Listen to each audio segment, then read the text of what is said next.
Lokum gibi dağılan gerçek kavurma tarifiyle karşınızdayım. Bakın çatalla dokununca nasıl dağılıyor. Ne su ekledim ne düdüklü kullandım. Kendi yağında ağır ağır pişen tam kıvamında bir kavurma yaptım.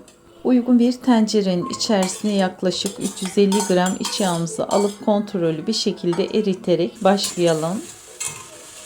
Kavurmanın lokum gibi olması ve lezzetini tam anlamıyla vermesi için bu aşama oldukça önemli. Kıymetli takipçilerim, beni hangi ülkeden veya hangi şehirden izliyorsanız yorumlar kısmına yazıp benimle paylaşırsanız gerçekten çok sevinirim.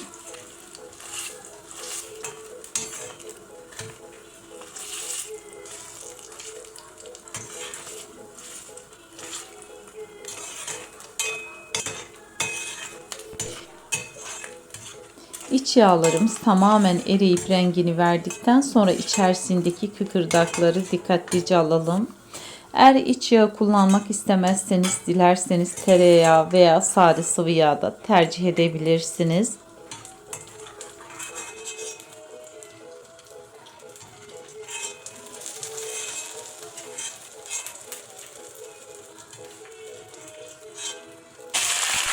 Ardından 2 kilo dana kuşbaşı etimizi tenceremize ekleyelim. Bu aşamada eti yüksek ateşte güzelce karıştırarak her tarafın mühürlenmesini sağlayalım. Etin yüksek ateşte mühürlenmesi hem lezzetin içerisinde tutar hem de çok daha yumuşak bir sonuç elde etmemizi sağlar.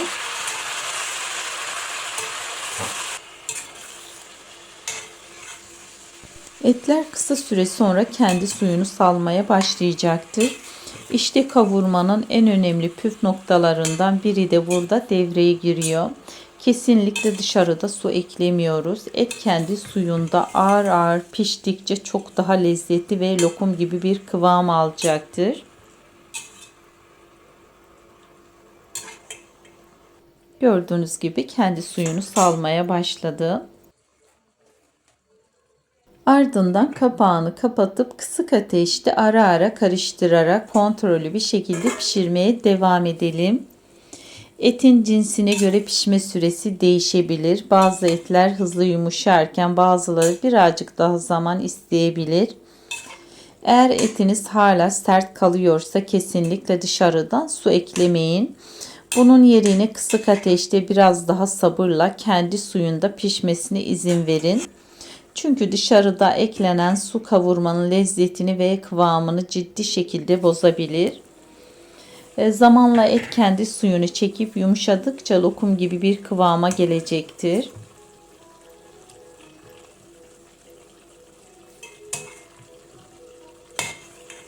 Eğer etiniz suyunu çekmesine rağmen hala sert kaldıysa burada en önemli nokta panik yapmamaktır. Kesinlikle su eklemiyoruz. Bu durumda yapmamız gereken şey ateşi kısarak biraz daha sabırla pişirmeye devam etmektir. Çünkü bazı etler daha geç yumuşar ve zamana ihtiyaç duyar.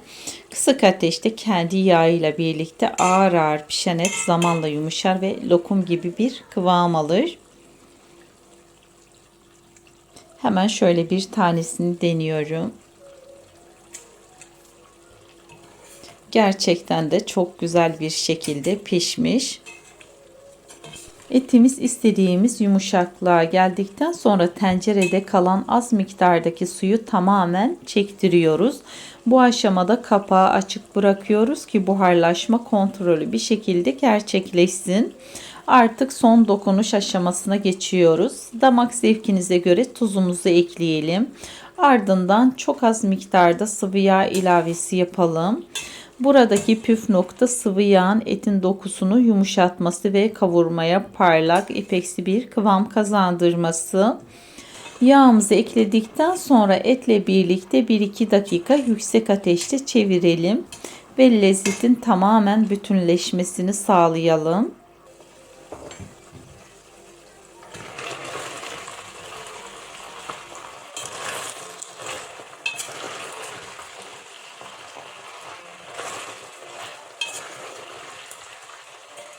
Bakın etimiz artık yavaş yavaş kıvamını alıyor.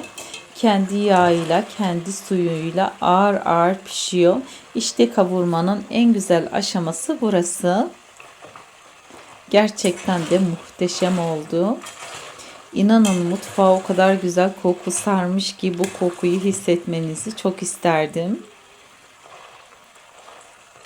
Evet, kavurmamız artık hazır. Tüm lezzetini içine çekti. Lokum gibi bir kıvam aldı. Şimdi ocaktan alabiliriz.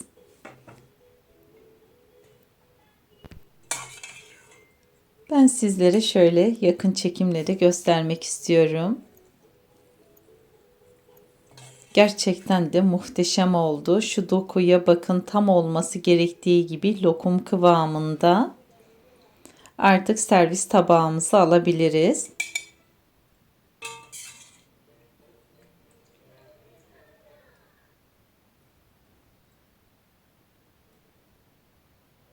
Beni buraya kadar izlediğiniz için hepinize çok teşekkür ederim. Beni bu tarif ile tanıdıysanız kanalımda bunun gibi pratik, lezzetli birçok tarifimin var olduğunu belirtmek isterim. Yeni tariflerim için kanalıma abone olmayı, bildirim gelmesi için zili açmayı unutmayın lütfen. Kanalım ve tarifimle ilgili fikir ve düşüncelerinizi, en önemlisi yapıcı eleştirilerinizi yorumlar kısmına yazıp bana bildirirseniz ayrıca çok memnun olurum. Tarifimi beğendiyseniz beğenmeyi ve videomu sevdiklerinizle paylaşıp bana destek olmayı unutmayın. Bu muhteşem tarifi kesinlikle denemenizi çok isterim. Şimdiden deneyecek olan herkese afiyet olsun.